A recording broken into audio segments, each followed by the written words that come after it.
ಗುಡುಗು ಮಿಂಚು ಬಿರುಗಾಳಿ ಸಹಿತ ಭಾರೀ ಮಳೆಯಾಗಿದೆ. ಕಲಬುರಗಿಯಲ್ಲಿ ಸತತ 3 ಗಂಟೆಗಳ ಕಾಲ ಮಳೆ ರಾಯ ಆರ್ಭಟಿಸಿದ್ದಾನೆ. ಗುಡುಗು ಮಿಂಚು ಬಿರುಗಾಳಿ ಸಹಿತ ಭಾರೀ ಮಳೆಯಾಗಿರೋದು ಕಲಬುರಗಿಯಲ್ಲಿ. ಸತತ 3 ಗಂಟೆಗಳ ಕಾಲ ಮಳೆರಾಯ ಆರ್ಭಟಿಸಿದ್ದಾನೆ. ಕಳೆದ 1 ವಾರದಿಂದ 45 ಡಿಗ್ರಿ ಸೆಲ್ಸಿಯಸ್ ಇದ್ದಂಥ ತಾಪಮಾನ. ರಣ ಬಿಸಿಲಿನ ನಡುವೆ ಕಲಬುರಗಿಯಲ್ಲಿ ವರುಣ ತಂಪೆರೆದಿದ್ದಾನೆ. ಮಳೆ ಬಿರುಗಾಳಿ ಆರ್ಭಟ. ಜನ ಮನೆಯಿಂದ ಹೊರಗಡೆ ಬರೋದಕ್ಕೂ ಕೂಡ ಆಗ್ತಾ ಇರಲಿಲ್ಲ.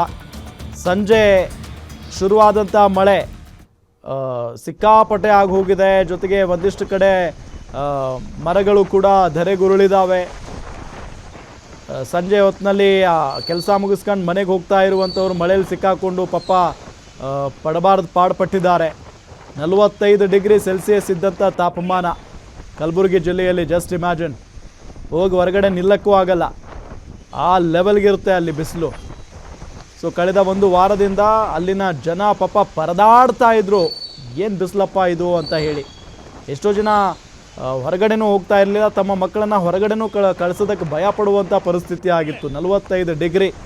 ನಾವಿಲ್ಲಿ ಬೆಂಗಳೂರಲ್ಲಿ 32 ಅಥವಾ 34, 35 ಡಿಗ್ರಿಗೆ ಒದ್ದಾಡ್ತಾ ಇರ್ತೀವಿ. ಕಲಬುರಗಿಯಲ್ಲಿ 45 ಡಿಗ್ರಿ ಸೆಲ್ಸಿಯಸ್ ತಾಪಮಾನ ಅಂತ ಅಂದರೆ ಅಲ್ಲಿ ಹೊರಗಡೆನೂ ಇರೋಕ್ಕಾಗಲ್ಲ, ಆ ಲೆವೆಲ್ಗಿರುತ್ತೆ ಪರಿಸ್ಥಿತಿ. ಇನ್ನು ರಣ ಬಿಸಿಲಿನ ನಡುವೆ ಈಗ ವರುಣರಾಯ ತಂಪೆರೆದಿದ್ದಾನೆ. ಸೊ ಒಂದು ಲೆವೆಲ್ಗೆ ಈಗ ಪಾಪ ಅಲ್ಲಿನ ಜನ ಒಳ್ಳೇದಾಯ್ತಪ್ಪ ಅಂತ ಹೇಳಿ ನಿಟ್ಟುಸಿರನ್ನು ಬಿಟ್ಟಿದ್ದಾರೆ.